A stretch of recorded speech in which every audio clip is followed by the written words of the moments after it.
राष्ट्रप्रवाह Vidarbha news में आप सभी का स्वागत है। मैं मनन व्यास और आज की देखते हैं ताजा खबर। 8 महीने पहले यवतमाल के स्टेट बैंक चौक पर छात्र की बाइक टकराने के बाद नागरिकों ने छात्रा का पक्ष लेते हुए युवक को जमकर लताड़ लगाई। इस विवाद में पिटाई और बेइज्जती का बदला 8 माह बाद युवक ने छात्र की हत्या कर लिया। केवल अपमान के प्रतिशोध के रूप में किए गए इस हत्याकांड से समाज स्तब्ध हो गया है। स्थानीय अपराध शाखा की टीम 2 दिन पहले यहाँ मोहाफाटा से बोरगांव बागावन क्षेत्र में धनश्री भोला पेटकर 19 निवासी शुभम कॉलोनी बागापुर की हत्या के मामले को सुलझाने में सफल रही। पुलिस अधीक्षक कुमार चिंता ने प्रेस कॉन्फ्रेंस में बताया कि इस मामले में हत्यारे प्रमोद नथुजी कोंदाने 30 वर्ष निवासी वागापुर को पुलिस ने गिरफ्तार कर लिया है। 8 महीने पहले धनश्री ने प्रमोद को दोपहिया वाहन से टक्कर मार दी थी जब वह स्टेट बैंक चौक इलाके में फोन पर बात कर रहा था, तो वहीं पर उन दोनों में बहस हो गई। इसी बीच धनश्री ने चिल्लाकर इलाके के नागरिकों को इकट्ठा कर लिया। उन नागरिकों ने प्रमोद की खूब पिटाई की थी। उस पिटाई के कारण प्रमोद को कुछ दिनों तक बिस्तर पर पड़ा रहना पड़ा। इस घटना को लेकर प्रमोद गुस्से में था। धनश्री वागापुर इलाके में रह रही थी जबकि प्रमोद भी वागापुर इलाका में रह रहा था, इसलिए कभी कभार दोनों एक दूसरे के सामने आ जाते थे। उस वक्त धनश्री प्रमोद पर हंसती थी जिससे पिटाई की घटना की याद ताजी हो जाती। इसके बाद प्रमोद ने धनश्री से दोस्ती करने का फैसला किया। दोस्ती होने के बाद दोनों बातें करने लगे। गुरुवार 5 दिसंबर को धनश्री का धामनगांव मार्ग वाधवानी कॉलेज में पेपर था, लेकिन जब उसकी बाइक स्टार्ट नहीं हुई तो वह पैदल ही घर से निकल पड़ी। रास्ते में प्रमोद दिखने पर उसने उसे कॉलेज छोड़ दिया। शाम 5 बजे पेपर छूटने के बाद धनश्री ने उसे फोन किया। प्रमोद धनश्री को लेने कॉलेज गया। उस समय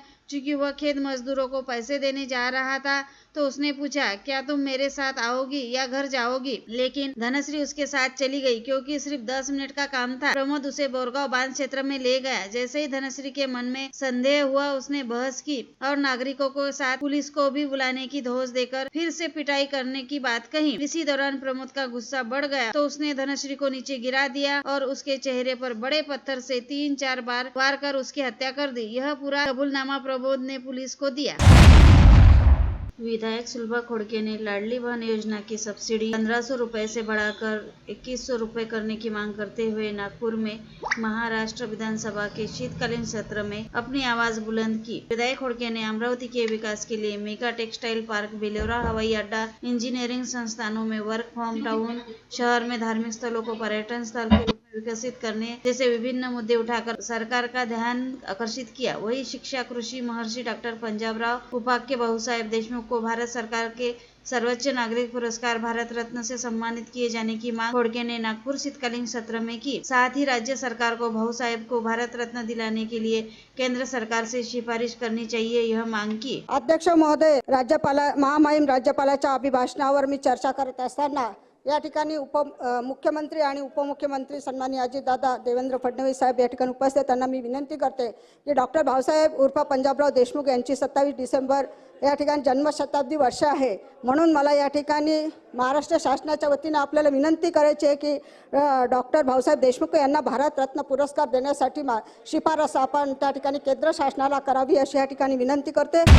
संसद में कल गृह मंत्री अमित शाह के विवादित बयान के बाद आज कांग्रेस ने आंदोलन करते हुए अपने बयान पर शाह ने माफी मांगने की मांग की, जिसमें अमरावती के सांसद बलवंत वानखड़े भी शामिल हुए। कल संसद में गृह मंत्री अमित शाह के वादग्रस्त वक्तव्य का जिला कांग्रेस की ओर से निषेध कर अमित शाह से माफी मांगने की मांग की। जिला कांग्रेस अध्यक्ष बबलू देशमुख तथा पूर्व विधायक वीरेंद्र जगताप के नेतृत्व में आंदोलन कर मांग का ज्ञापन जिलाधिकारी को दिया गया। नागपुर में शीतकालीन सत्र के चलते शहर में पुलिस का तगड़ा बंदोबस्त है। शहर में हर चौराहों पर पुलिस तैनात है। बहरहाल अपराधियों पर पुलिस की पकड़ खत्म होने की एक तस्वीर सामने आ रही है। नंदनवन इलाके में सोमवार रात 8 बजे ग्राहक बनकर आए एक युवक ने फोटो स्टूडियो मालिक के कान पर पिस्तौल रख दी और जान से मारने की धमकी दी। फिर सोने की चेन और अंगूठी झपट ली और भाग गया। रात 8 बजे हुई घटना से शहर में कानून व्यवस्था उजागर हो गई है। नरेंद्र गोटमारे ओमकार अपार्टमेंट नंदनवन का प्रसाद अपार्टमेंट में फोटो स्टूडियो है। सोमवार रात 8 बजे एक युवक स्टूडियो में आया।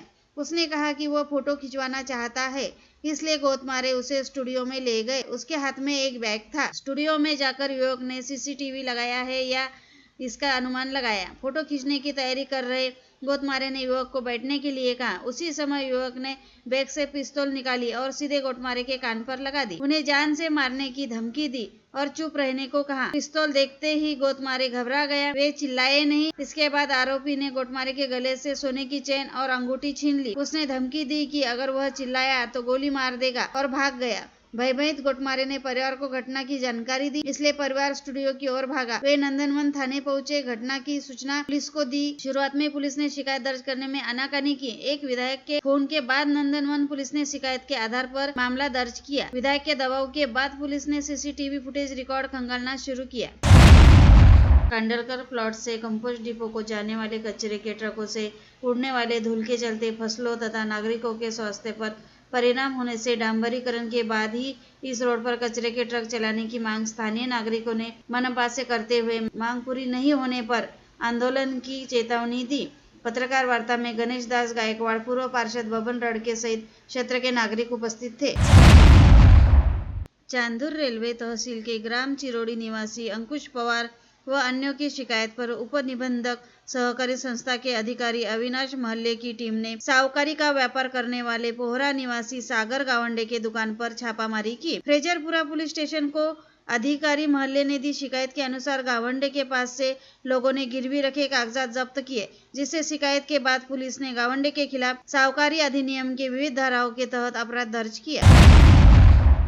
चिखलदरा तहसील के ग्राम भिलखेड़ा निवासी 65 वर्षीय शंकर कासदेकर ने अपनी 16 वर्षीय नाती को आश्रमशाला में जाने हेतु बस में बिठाया, लेकिन बाद में पता चला कि वह आश्रमशाला नहीं पहुंची, जिसके बाद परतवाड़ा, परसापुर तथा आजू-बाजू में खोजबीन करने पर नहीं मिलने के बाद गांव के किसी व्यक्ति ने बताया कि वह भवई निवासी 21 वर्षीय रविंद्र बेटकर के साथ दिखाई दी, जिसके बाद फरियादी शंकर कासदेकर की शिकायत पर पुलिस ने अपराध दर्ज किया।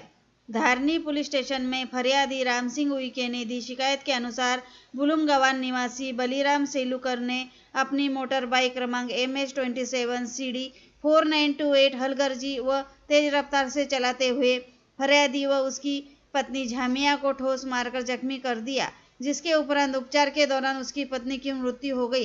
फरियादी की शिकायत पर पुलिस अपराध दर्ज किया। और लेटेस्ट न्यूज़ देखने के लिए राष्ट्रप्रवाह चैनल को लाइक और सब्सक्राइब कीजिए।